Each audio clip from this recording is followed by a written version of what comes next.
Sebuah rekaman video yang baru saja dirilis memperlihatkan momen serangan drone kamikaze tipe UAV Geranium yang menghantam truk militer milik Angkatan Bersenjata Ukraina di wilayah Sumy.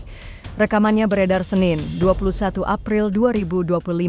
Rekaman tersebut menunjukkan drone menyerang langsung ke kendaraan logistik yang diduga sedang dalam posisi statis.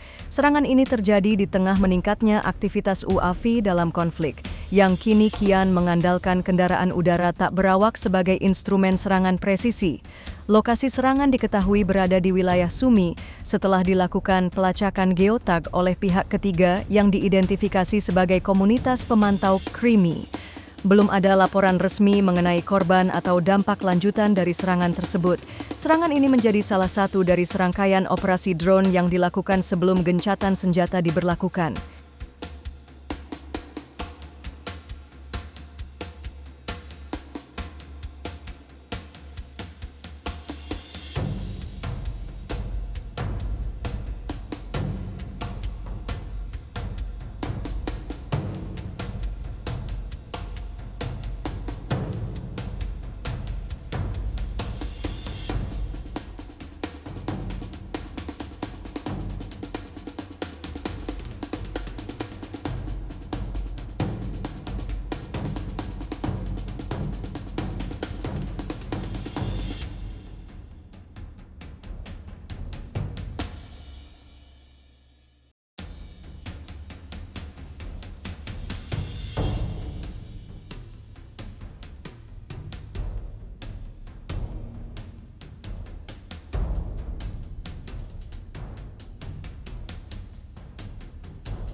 Download Tribun X sekarang, menghadirkan lokal menjadi Indonesia.